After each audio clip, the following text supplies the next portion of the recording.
আসসালামু আলাইকুম রহমতুল্লাহি ওবরকাতুহু। সম্মানিত দর্শক, গত কয়েকদিনে দুটো খবর আন্তর্জাতিক অঙ্গনে বেশ সাড়া ফেলেছে। একটি খবর হলো বিশ্বের অন্যতম বিতর্কিত একটি রাষ্ট্র উগান্ডা। সেই উগান্ডার সেনাবাহিনীর প্রধান তিনি একটি বক্তব্য দিয়েছেন যে যদি স্থল অভিযান চলে বা যুদ্ধে যদি প্রয়োজন পড়ে তাহলে তারা ইসরায়েলের পক্ষে যুদ্ধ করবে এবং ইরানকে একদিনের মধ্যে বা ৪৮ ঘন্টার মধ্যে পরাজিত করে ফেলবে উগান্ডা। তো এটা নিয়ে অনেকে ট্রল করেছেন, আমরাও ট্রল করেছি যে যেখানে তারা নিজেদের কাপড় চোপড় ঠিক রাখতে পারে না, যেখানে উগান্ডার স্পোর্টস মিনিস্টার ফুটবলে লাথি দিতে গিয়ে সে চিত হয়ে পড়ে যায়।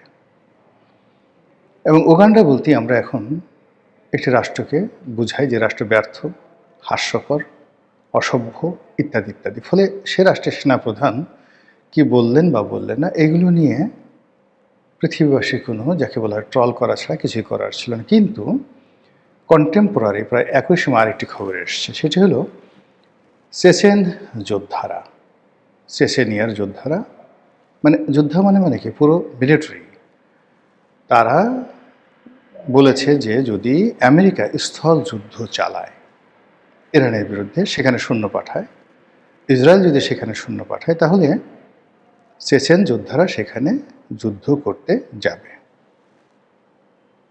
আপনারা জানেন যে চেচেনিয়া মূলত মধ্য এশিয়ার একটি অত্যন্ত শক্তিশালী মুসলিম রাষ্ট্র। মানে তাদের ধনসম্পদ কি আছে বা না আছে, কিন্তু তাদের আছে দীর্ঘদিন গেরিলা যুদ্ধ করার প্রচণ্ড শক্তি, সাহস এবং অভিজ্ঞতা। তারা সেই সোভিয়েত জমানা থেকে যুদ্ধ করে আসছে। আর এখন চেচেন সরকারের যে প্রধান মিস্টার কাদিরভ, তাকে বলা হয় এই মুহূর্তে পৃথিবীতে যদি মিস্টার ভ্লাদিমির পুতিনের দক্ষিণ হস্ত কেউ থাকেন, আপন মায়ের পেটের ভাই বলে কেউ থাকেন এবং সবচেয়ে বিশ্বস্ত বলে কেউ থাকেন, তিনি হলেন কাদিরভ। আর কাদিরভের যে বাহিনী অর্থাৎ চেচেন বাহিনী, এই বাহিনীকে জনাব ভ্লাদিমির পুতিন ভালোবাসেন নিজের যে বাহিনী অর্থাৎ রাশিয়ান যে আর্মি, সেই আর্মির চাইতে অনেক অনেক বেশি।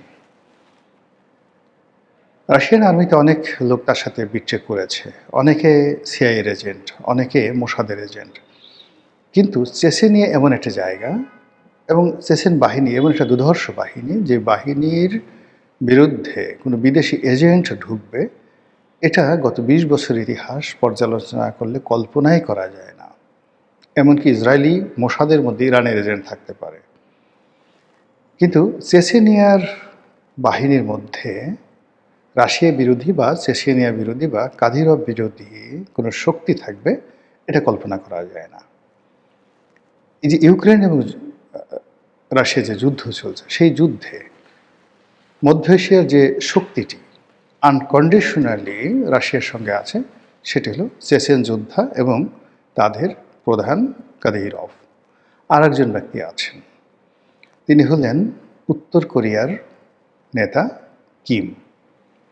এবং আপনারা জানেন যে এই যে যুদ্ধ চলছে, সেই যুদ্ধে রাশিয়াকে সৈন্য দিয়ে উত্তর কোরিয়া এবং চেচেনরা যেভাবে সহযোগিতা করছে এবং যুদ্ধের ময়দানে রাশিয়ান বাহিনীর যে সফলতা, সেই সফলতার একটা বিরাট অংশীদার হলো উত্তর কোরীয় বাহিনী এবং চেচেন যোদ্ধারা।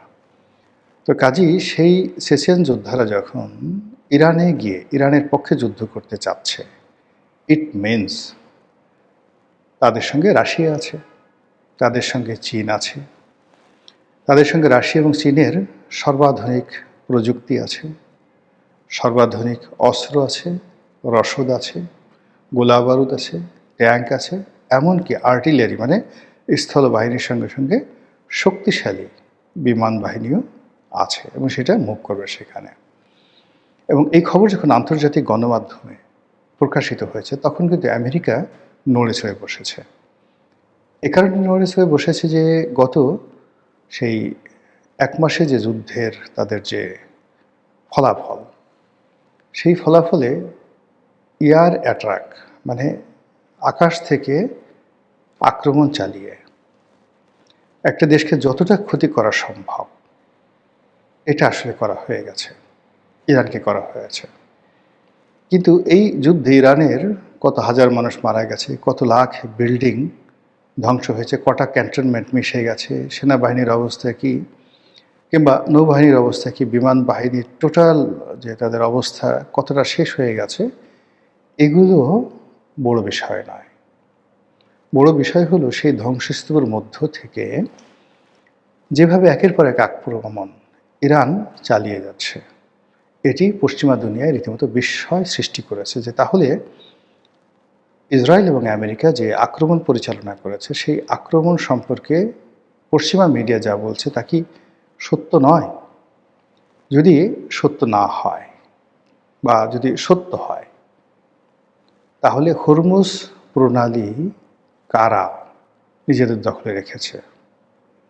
যদি ইরানের কোনো নৌবাহিনী না থাকে তাহলে এই হরমুজ প্রণালী মানে এতটা সুরক্ষিতভাবে তারা কিভাবে রক্ষা করছে যে সেখানে ইরানের অনুমতি ছাড়া কোনো জাহাজ চলতে সাহস পাচ্ছে না, যেটা গত 50 বছরে কখনো হয়নি, ইতিপূর্বে কখনো হয়নি। একছত্র আধিপত্য। 2 নম্বর হলো যেখানে শুধু কর্তৃত্ব প্রতিষ্ঠা করেনি, এটার মালিকানা এখন ইরান দাবি করছে এবং এই মালিকানা তারা ছাড়বে না। সুয়েজ খাল কিংবা অন্য যে সকল প্রণালী রয়েছে, যে প্রণালীর উপর ধরুন পানামা খাল, এর উপর বিভিন্ন দেশের যে কর্তৃত্ব রয়েছে এবং তারা যেভাবে লেভি আরোপ করে, শুল্ক আরোপ করে, একইভাবে হরমুজ প্রণালীর উপর ইরান যে শুল্ক আরোপ করেছে, এই শুল্ক তারা যদি আদায় করতে পারে তাদের আসলে আর কিচ্ছু করা লাগবে না, তাদের কোনো তেল সম্পদ লাগবে না।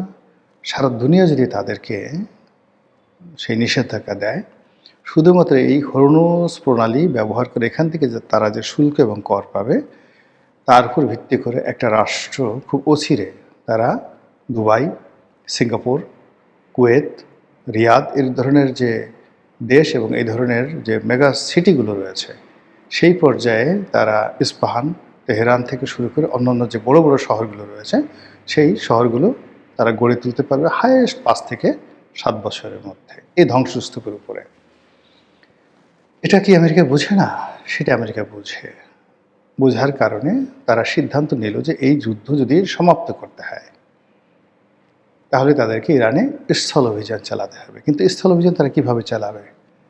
তারা তো তাদের যে সৈন্যবাহিনী সেই সৈন্যবাহিনী ল্যান্ড করার জন্য কোনো ভূমি পাচ্ছে না, কোনো আরব রাষ্ট্র তাদেরকে ভূমি দিচ্ছে না, এমনকি ইসরায়েল তারাও বলছে না যে ইসরায়েলের যে ভূমিগুলো আছে বা যে বন্দরগুলো আছে সেই বন্দরে আমেরিকান নৌবাহিনীগুলো বা বিমান বন্দরে আমেরিকান বিমানগুলো তারা এসে তাদের সৈন্যগুলো ইসরায়েলে নামবে, এরপর এখান থেকে তারা সরাসরি অন্য যে কোনো মাধ্যমে তারা অন্য দেশে যাবে।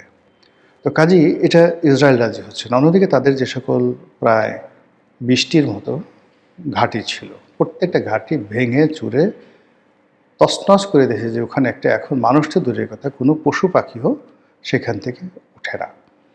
তাহলে ইরানের যে স্থল অভিযান তারা কিভাবে চালাবে? এই জন্য আমেরিকা কী করলো, তাদের আর একটা রণতরী পাঠিয়েছে, সেটা হলো বুশ পারমাণবিক সেই শক্তিচালিত। কিন্তু এই যে পারমাণবিক শক্তিচালিত আরেকটা যুদ্ধজাহাজ তারা পাঠিয়েছে, এটা এর আগে যে দুটো যুদ্ধজাহাজ জেরাল্ড ফোর্ড এবং আব্রাহাম লিঙ্কন আকার আকৃতিতে এবং প্রসিদ্ধিতে সেই দুটো যুদ্ধজাহাজ অনেক বড় ছিল। কিন্তু ইরানি আক্রমণে এই দুটো জাহাজ এতটা ক্ষতিগ্রস্ত হয়েছে যে তারা প্রাণভয়ে সবাই ভূমধ্য সাগর এলাকা ত্যাগ করেছে এবং এই যুদ্ধজাহাজ দুটি এতটা ক্ষতিগ্রস্ত হয়েছে যে এগুলো আবার আগামীতে কমিশনিং করা যাবে কিনা, অর্থাৎ আবার নামানো যাবে কিনা, এটা নিয়ে সন্দেহ দেখা দিয়েছে এবং আমেরিকার নৌবাহিনীর মনোবল ভেঙে চুরমার হয়ে গেছে। তো সেক্ষেত্রে যদি বুশ নামক যে পরমাণু চালিত যুদ্ধজাহাজ আসে বা এরকম আরও 10টা জাহাজ আসে, তাতে ইরান ভয় পাবে না, বরং আমেরিকার ভয় যে নতুন যে যুদ্ধ জাহাজগুলো পাঠানো হচ্ছে সেই যুদ্ধ জাহাজের পরিণতি আগের আব্রাহাম লিঙ্কন বা জেরাল্ড ফোর্ডের মতো হয় কিনা, এগুলো এক। দ্বিতীয়ত হলো যে ইরানের একটা দ্বীপ আছে, খারক দ্বীপ, যেখানে তেল থেকে শুরু করে সব কিছুর যে পাইপলাইন, ইরানের যে পাইপলাইন, এটা একটা সেন্ট্রাল সুইচ রয়েছে সেখানে। অত্যন্ত কৌশলগতভাবে গুরুত্বপূর্ণ একটি দ্বীপ। আমেরিকা চাচ্ছে যে এই দ্বীপটি যদি তারা দখল করতে পারে এবং এই দ্বীপ থেকে যদি তারা আক্রমণ চালাতে পারে, স্থল অভিযান চালাতে পারে, তাহলে তাদের জন্য ভালো হয়। এবং এই জন্য প্রয়োজনে তারা পরমাণু বোমা ফেলতে রাজি, এবং সে প্ল্যান তারা নিয়েছে। এবং এটা যখন প্রচারিত হয়ে গেছে, জাতিসংঘের মাধ্যমে এই অনুমোদন তারা নিয়ে নেবে যে তারা খাড়ক দ্বীপে ধরুন 5,000 সৈন্য তারা প্যারাট্রুপার দিয়ে নামাবে। আর সেটার উপরে যখন ইরান আক্রমণ চালাবে এবং এরকম 5,000 সৈন্য যখন মারা যাবে, তখন আমেরিকাতে একটা আবেগ তৈরি হবে, জাতিসংঘে একটা আবেগ তৈরি হবে, এবং সেটা দিয়ে তারা তেহরানে বা সেই ইরানে পারমাণবিক হামলা চালাবে। এবং এই কথা আরও 1-1.5 মাস আগে কিন্তু আমেরিকার ইরানের যারা জেনারেল তারা বলে আসছে। কিন্তু এটা নিয়ে ইরানের কোনো মাথা ব্যথা নেই, কোনো মাথা ব্যথা নেই।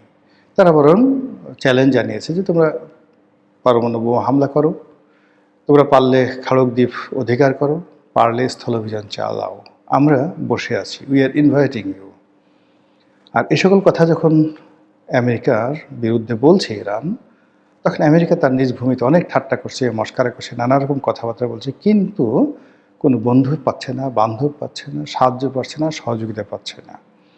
তো সেই অবস্থাতে এই যুদ্ধটার ইতি টানার জন্য তাদেরকে আনকন্ডিশনালি ইরানের কাছে স্যারেন্ডার করতে হবে, ইরান যা চেয়েছে তা দিতে হবে, এবং হরমুজ প্রণালীকে ইরানের হাতে ছেড়ে দিতে হবে, এবং মধ্যপ্রাচ্যে তারা থাকতে পারবে না। এটা গেল একটা অপশন।